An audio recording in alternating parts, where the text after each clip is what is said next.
Welcome to another edition of Interruptions. I'm your host, Otis Smith.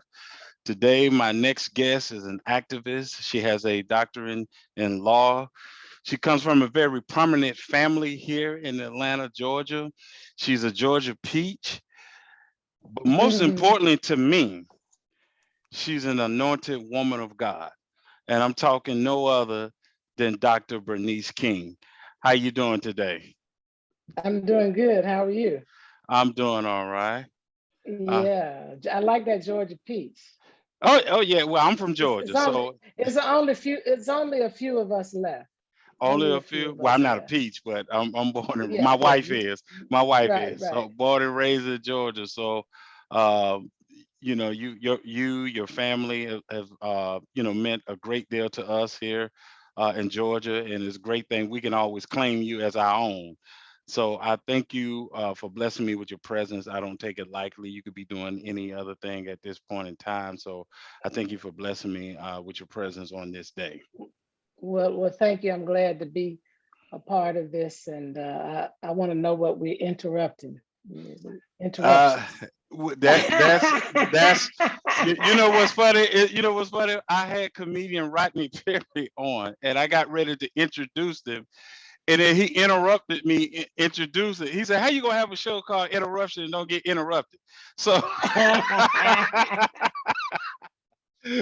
so my first question for you today is, can you talk to me about the importance of voting your local in your local government and finding out for us finding out like who's running things of that nature. And the reason I asked you that question to give you some context is, like last year when the presidential election was going on, so everybody runs to the poll, no, Yes.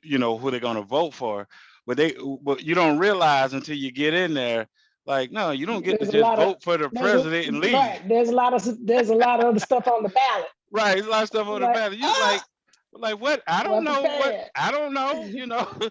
And sometimes Yeah. you get something and they're talking about do you vote for this or the removal of that? You like, I don't Yeah, have the a yes and clue. no's and all that kind of Yeah, stuff. I, yeah. I feel you. You know what? To me, that's one of Hmm. the most challenging areas around our nation because there's not necessarily that I know of a Okay. centralized location where people can go and find that information out. And I'm believing that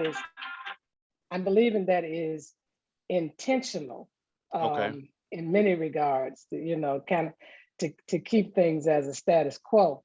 But what I say to people is between some of your more active civic organizations, a lot of times their websites will, Okay. will talk about the different candidates, like your NAACPs, your urban leagues, Okay. some of the more traditional, long-standing organizations, and sometimes they will outline what those issues are, and Okay. maybe even state by state, because they're affiliated across the nation. Right. Um, sometimes you hear it via your local radio station or social media, all of that.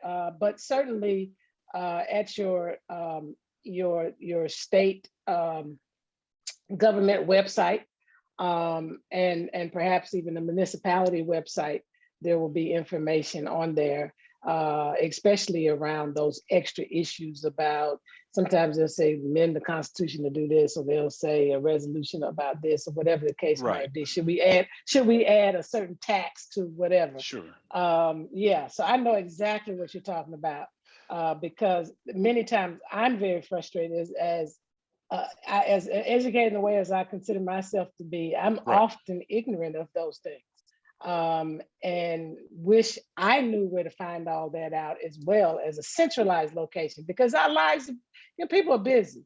And Right. so if it's complicated, people are not going to do the extra steps. They're just not, especially in our community. We're not going to take extra steps. And, unfortunately, there's a historical saying, if you want to hide something from Black people, put it in a book. Book. Right. And to a certain extent, that's true, because, we have not historically been readers like that. And now we're living in a generation where everything is soundbite real quick.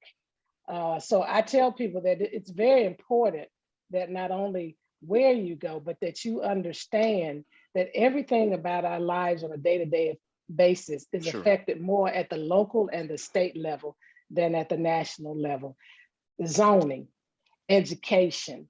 I mean, how where businesses are placed in our communities. Right. You know how money is distributed. Everything, taxes. You know, whether people who on the entertainment side, whether or not liquor can be served at an establishment. Right. All everything you can think of, we are impacted by at the local level. So we can't sleep on those elections. They are the most important elections. What's happening right now indicates how important they are. The recent efforts to pass legislation to restrict some of the voting access, Right. to redistrict and what we call gerrymandering, and shrinking and swelling districts across so that there's less concentration of African Americans in a certain territory or Tory. jurisdiction or Right. area. All that is affected at the state level. And so if you just feel like I'm just going to vote every 4 years when there's a president, well, you're missing everything else that affects your life on a day-to-day basis. Right. So please, don't just become a voter. We need to be engaged citizens. We need to know what's happening, what's coming up down at Atlanta City Council, what's going on, with county, transportation issues, Correct. sewage issues, everything you can think of. Stuff that irks you in your neighborhood about your neighbors. All of those are governed by laws and ordinances in our city. And so people who make those decisions are our local elected, county, and state elected officials. That I'm glad you put it that way, because I thought that was very important, that we as a people have to start recognizing the local government is what affect us every day, and not look for whoever's running for president, or even though governor affects us, like you said, we still forget about county, city council. We still judges. We still And forget yeah, about and those things. let me yeah, and judges. That's another thing. When you're going to the court room, and those decisions are being made, and a lot of us are being unfairly locked up. Well, we control that. The district attorneys who determine who's prosecuted. Right. That's a local election. And one thing we need to understand when it comes to income equality, when it Hmm. comes to income, full, having livable wages. Just because the federal government says they're going to raise the minimum wage, that's just at the federal level. That has nothing to do with the state level. So now you still got to come down to the state and raise that up, Mm. because we have a federal minimum wage, but there's also a state wage right now that's less than the federal minimum wage. So we Wow. putting the right people in office, and Georgia's embarrassing. I think it's somewhere around $5 and something in Georgia, and I think it's 8 something at the federal level. So, when people are talking about why they're right now out there talking about $15, Right. Right. they're talking about that at the federal level, but they're trying to spread the message and awareness so that it can happen also on these state levels as well. So don't think because something is at the federal level, it's going to trickle down to the state and the state and local level. We still have to do the work here. The law enforcement, fair issue we are fighting for in terms of police reform, to reimagining policing. Right. That is a very local issue. Yes, we need federal oversight through some of the legislation, the George Floyd Act, to help with some of that. But at the end of the day, the majority of it is governed at the local level.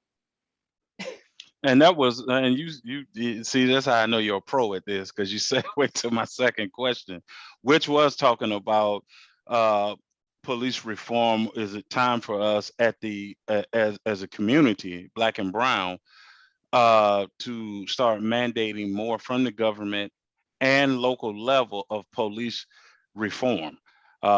Because You, it's, go ahead. I'm sorry. Go ahead. No, No, I was just saying because it seems like, when the president and the vice president would run, they mentioned police reform, but I wasn't ignorant enough. I wasn't ignorant not to know just what you stated. Also, it still has to be a state, mandate, local mandate of police reform as well, and not just leaving it to the government. The police reform regarding of dealing with people. I know they have a very very tough job when they're encountering people, but like you said, the killing of unarmed black men is just, and women, is just at a high rate that just something needs to be done. So how do we go about, because a lot of times we say, just to give you some context, the reason I'm asking this question is because a lot of times we say we need police reform, or we need this, or we need that. How do we start the process to channel local officials as well as federal government to start to make those things happen where they become a reality? Well, a lot of times we charge our elected officials with getting something done, and we don't have a clarity on our side about what we are actually demanding. Right. There are a lot of mixed messages. You Sure. have one group saying this, another group saying they want, body cameras, another group, saying they want to do away with what is it called, immunity. Why is it slipping me? I don't know why it's slipping me right now. Now, another group who wants to just, do away with policing altogether. It's all these mixed messages, Sure. qualified immunity. Um, Okay. and we have to have a collective coordinated, that's a key word, Mm-hmm. coordinated. That's a word we don't talk about a lot. A collective coordinated agenda as to how we want it reimagined. Okay. And then we take the demand to the elected officials. Because many times, if I'm in office Mm-hmm. and I got constituents and there are 12 different constituent groups coming to me about the same thing, honestly, I would be like, y'all need to get together and tell me what it is that you want Right. collectively in a coordinated fashion, and I will go to work for you. We're laying back like they supposed to know what to do. Well, not necessarily. They're people just like us. Right. Everybody has their own passion, their own, even elected officials, even though they're supposed to represent this broader interest of everybody in the community, they are still human beings with limitations and their own perspectives, and they're swayed oftentimes by people who have the most money and sometimes those that are the most worrisome. Um, and Okay. so, to me, the best approach, personally, Mm-hmm. which I long for the day in our community when we can find greater coordination. There's a lot of great energy happening, a lot of great things being done, but it reminds me of the book of Nehemiah. And that keeps coming back to me over and over again, and it has been since 2013. Okay. In Nehemiah chapter 4, around the 19th to 20th verse, it says, he calls together the leaders and the whole community. And he says, basically, you see all this work, we're widely separated on the wall, and the work is so extensive, meaning it's a lot of work. We're widely separated, doing what we're doing. But when you hear the sound of the trumpet, come thither, come to this place, and our God will fight for us. You know, to me, that's about coordinating, connecting, collaborating, and coordinating in the connection and the collaboration, because then there's a oneness and a unity and the power that we need in addition to what we're doing Mm-hmm. in our in our natural world. The Right. power of God can then begin to flow and add the extra. And so I haven't seen that kind of concentrated strategic coordination since my dad's movement, to be honest with you. The one We voice. have Right. we and with a strategy. I've seen action. We have Mm-hmm. a lot of action. We're very good at action. We're not good at strategy attached to action, Right. and also with the coordination. Because if I'm doing this and doing this, does it all work together synergistically? People say, well, it does, but I'm saying if it worked synergistically together, I think we would have made much more progress than the incremental steps we've taken. Now, I'm that's good. just my opinion, and my opinion can be challenged. People have a different perspective on this. But what I can say is the fact that people are doing something is important. So I'm not Correct. minimizing that. I am just saying and pushing us to the place where we understand true power of oneness with a strategy, because there are people right now, with inside, and I would never cast it as an entire Right. group of people, but there are people inside the Republican Party. Part of the reason they've made such, monumental changes in our democracy is Hmm. because they came together with a powerful oneness and a strategy and a messaging that had, you know, similarity. If you talk to them, they were all saying we're gonna make it easy to vote and hard to cheat, and every one Yeah, of them was repeating the same phrase. you're correct. And they were working under the banner of the Heritage Foundation, as a source of the research and probably the strategy as to how we employ and deploy Hmm. people in this, the role of the elected officials versus the people in this movement. That's what we have to start doing. The minds who start thinking about what are the resources that first of all, let's talk about the plan. What is it that we're trying to accomplish? What's the end result we want to Right. reach? Right. And then back up from there and think about what is the strategy? What are the resources? Who do we need to pull in? Who's going to do what, et cetera, et cetera. I haven't seen that since the days of and I wasn't around then, but I've obviously received a lot of Sure. the information about my father's movement through my mom and studying it and all that kind of stuff. But I haven't witnessed that in these days. And So I'm glad you said that, because you're right. That is kind of what we're missing, that one voice, that unity together, as far as how we're going to attack a situation or a plan in place. Like you said, what is the end goal? Now, now that we have an agreement what the end goal is, now let's get an agreement on how we're going to get to the end goal. And you're and it right. has to be tactical. And it has to Correct. be tactical. We need to learn from the military. They have to be tactical, because if they were not, although I struggle with the whole militaristic complex, but if not, the number of lives in all of these different wars would have been even more and greater. Uh, so being tactical is important in movement work for justice, for equality, for freedom. And we can't cast that aside. So there's something we can learn there. Having units of people according to their strength. I mean, you got the Air Force, you got the Marines, you got the Army. You got sergeants, you got captain. I mean, sergeants, you got majors, you got Hmm. officers. All of that is important to this process of bringing about social change and transformation. How do we start to have dialogue uh with the youth, and dealing with, and I consider myself in that category, uh of being, angry of what's going on, and you kind of alluded to it earlier, like there's movement, but sometimes movement is not always moving forward. You can move and just be moving in a circle, but you are moving.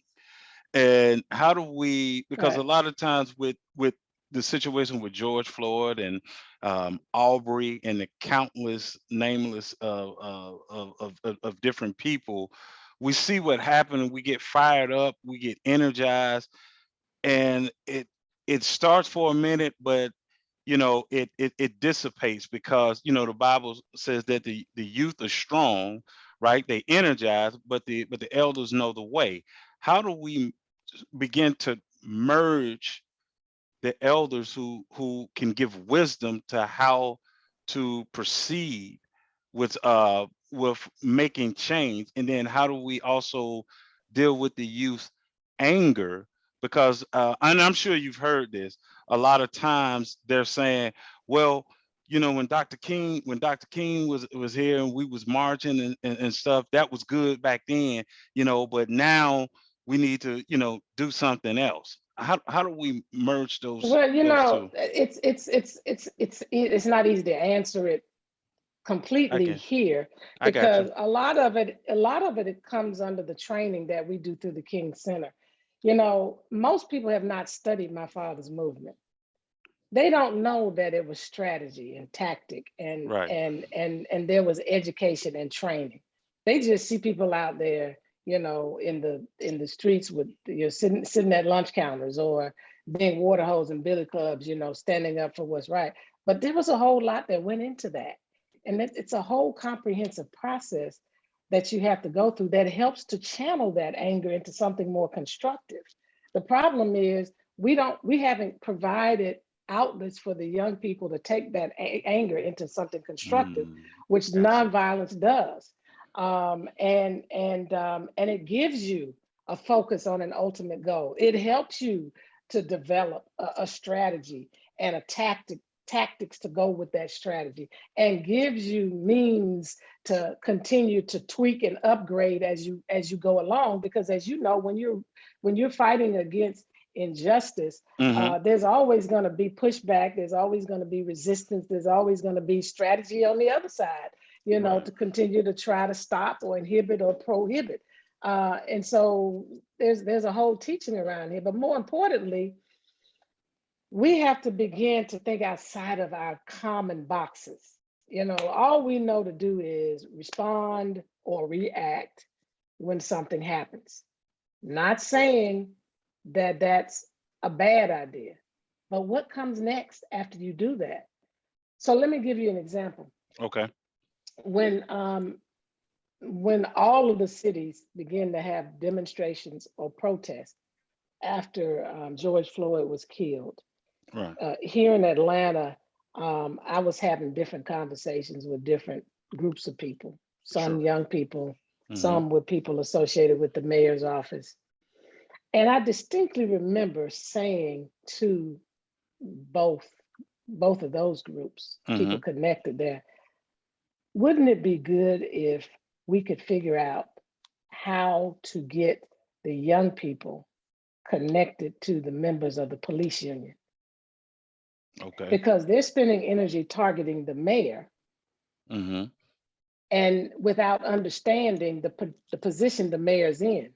Mayors cannot alienate and turn their backs on their police force. Right.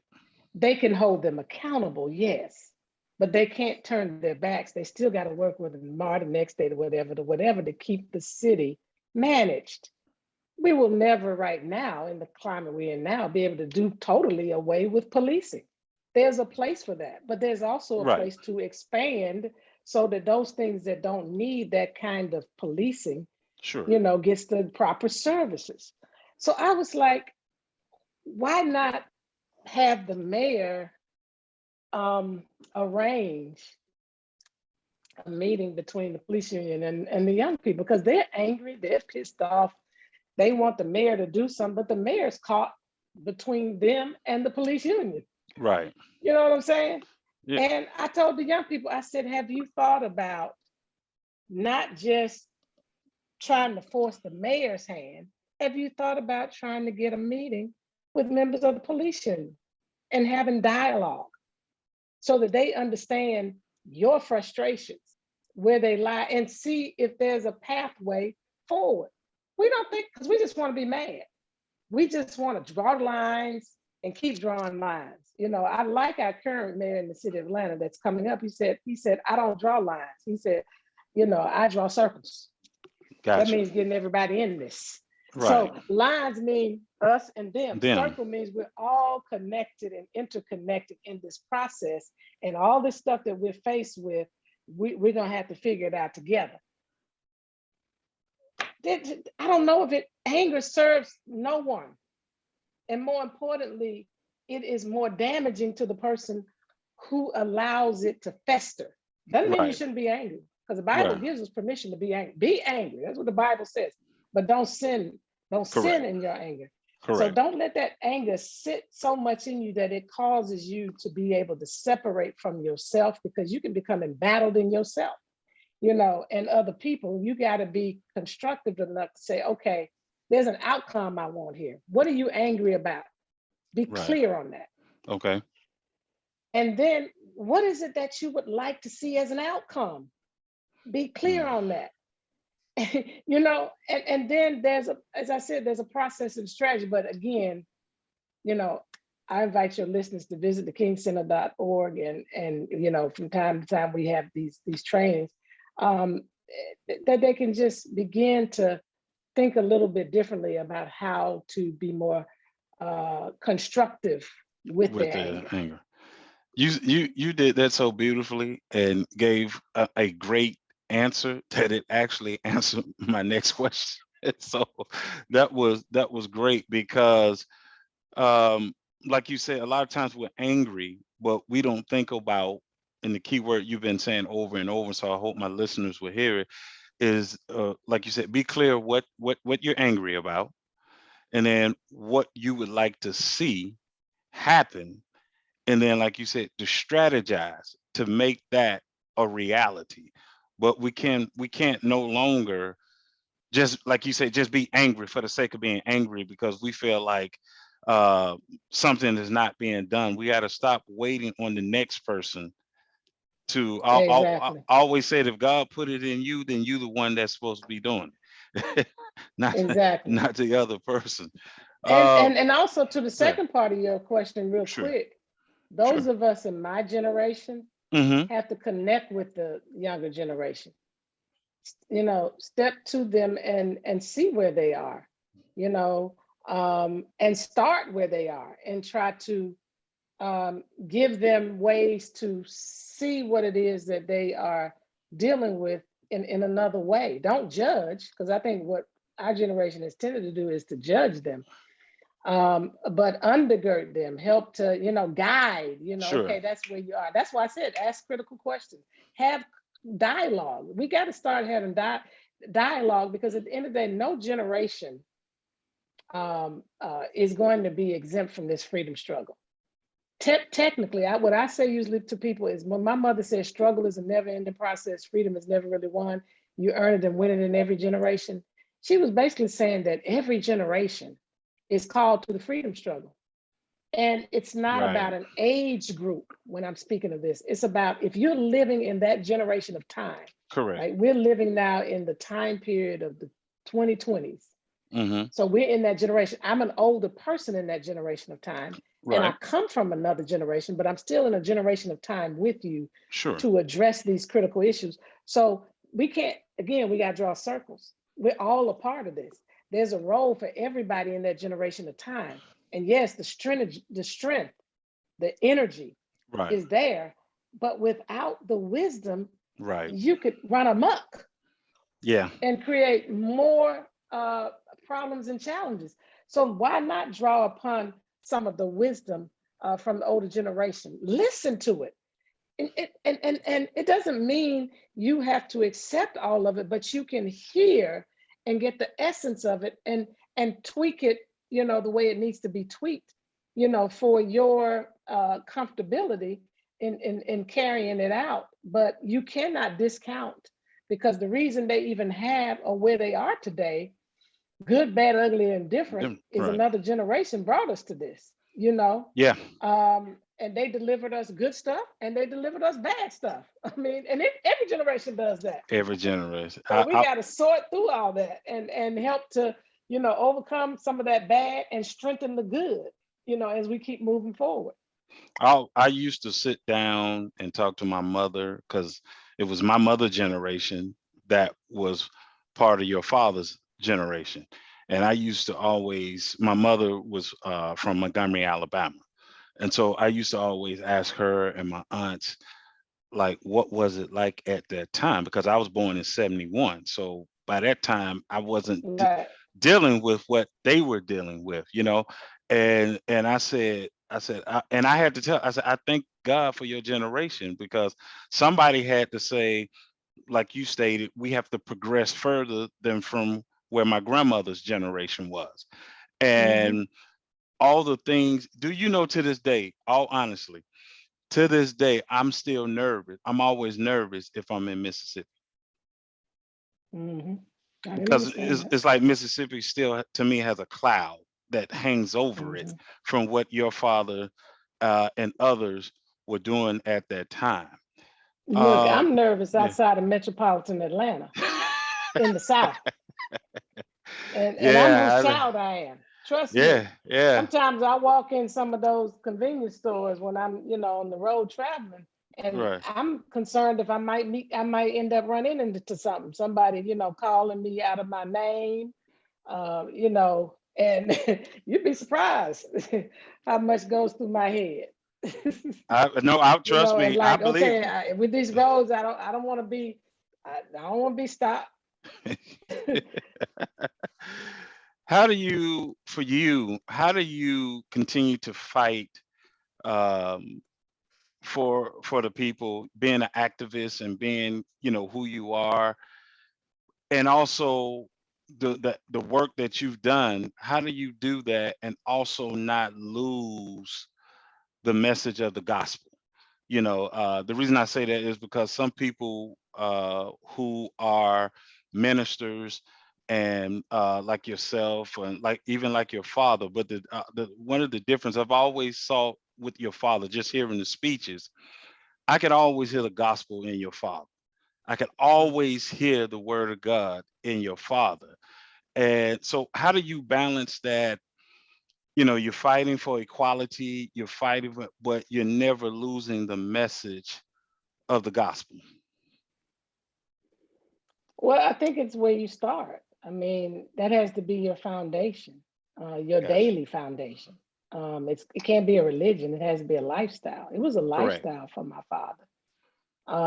Being like Christ was Right. important to him, and not talking about Christ, but being like him. So that means, you know, having a part of yourself that is constantly, asking questions. Am Okay. I really following the way of Christ? Am I representing his character and his nature, not just his actions? That was the problem with the disciples when they were trying to cast out Demons. the situation with the son, who had epilepsy. Well, they say epilepsy, but he was falling in the fire and falling in the water. And Right. they couldn't cast it out because they watched Jesus do certain things and they probably tried to do those things. And they didn't realize that Jesus was a very prayerful vessel, that he prayed and fasted about how to address situations. So just because I do this act this time don't mean it applies to the next time. You got to be in prayer, as you approach each situation. So that's that lifestyle, constantly being in dialogue. I mean, I try to stay internally in dialogue with the Holy Spirit. And Gotcha. I try to check, some people call it doing an audit of your thoughts, Mm-hmm. an audit of your day. Okay. And that's, my father was very meditative in that way, and always wanted to make sure he represented the spirit and heart of Christ. And so that's how I do it. That's why I can't lamb and try to kill somebody with my tongue, Gotcha. because I know that's not who Christ is, and that's not who I'm following Christ. And I started out my walk saying I want to be like Christ, and I was serious about it. I wasn't just spouting out some words. Right. And so do I get it right every day? No, I make terrible errors, but I'm not comfortable in it. I'm never comfortable in my Right. errors and my wrongdoings. So each day I'm trying to get better and better to be reflective of that in the work, because it's tough. It's tough to not, want to stay in a place of anger so much that it becomes bitter and then you begin to hate people. It's tough Right. to shake from that. Um, but again, it's more important for me that I'm in alignment with Christ in everything that I do. Okay. All right. What how did you every from knowing who your mother is, knowing who your father is, the way you grew up, and with your brothers and sisters, how did you find your voice? through through trial and error. You know, honestly, my mother began the cultivation very early on. We would have conversations about different stuff, and she would want our input, and she would go around every time to each child. The only problem is, and I never got a chance to talk to her about this because I didn't recognize it until she was gone. Hmm. She always went in descending order from the oldest to the youngest. So Right. by the time it got around to me, I didn't have anything to say because I felt like they said it all. Right. But you know, as I got older, she said, Bernice, are you sure? I eventually had to figure out how to say something that hadn't been said. So I had to learn to listen Gotcha. better Okay. to see where there may have been gaps or something that may have not been mentioned or said. And you know, I try to do that today. I try to really, you know, listen to, and I'm not perfect in this at all either, but I try to listen greater to people and all of what's going on, and not again take it all in. Sure. You know, before, because I have my opinion, I'm very strong with certain opinions, but I've gotten to a place now where I'm comfortable with my own belief system, but I also understand, you know, the social climate that we live in and the culture. Okay. And so and I know we have to learn how to coexist together. So through time with mother cultivating the opportunity for Hmm. us to express ourselves, I began to slowly get a little bit more comfortable with expressing things. And then getting her support and backing, you know, gave me, you know, greater confidence. So it really started with my mother trying to Okay. give us our voice, you know, and saying to us, you don't have to be your father, you don't have to be me, but whatever you do in this life, be your best self. And so that sits with me. Be my best self. Have the voice that you feel is your best voice. And so that's how I began to develop my own voice. And ironically, you know, being in their presence and studying them, and being growing up in the Christian faith, Sure. um, you know, I've invariably come around to, because the Bible says you train up a child in the way to go when they're old, they will Won't not depart. depart from it. I come right back to where they are. I find myself, you know, really holding true to the things that they taught me. And so when I speak things, it's reflective of their teachings as well, which were out of the scriptures. I know you got to go, but my final question for you is, what is the most misconception about Dr. Bernice King? That I'm somehow outgoing. You know, I speak to thousands of people. And when I tell people that I am socially shy, they're shocked. Yeah. Wow. So Yeah. Wow. people think that, you know, she can't possibly be a shy, and I am. If you put me in a social setting, I'm awkward. Okay. You know, I retreat to a corner. I don't walk in the room, hey you, or walk up. I'm very uncomfortable in social settings. I do it, I've gotten better at it, but I don't think I'll ever be like, well, well, that's what makes you. I thank you for blessing us with your presence and coming on the show. Hopefully, we can have you back at a later date, if your schedule, permits. So continue much success. Keep doing what you're doing and being who you are, because you're blessing us with that. Please be safe out there. As you know, we still have a pandemic, and much success and blessings and peace of God to you. thank you. Same to you as well and your listeners. Thank you.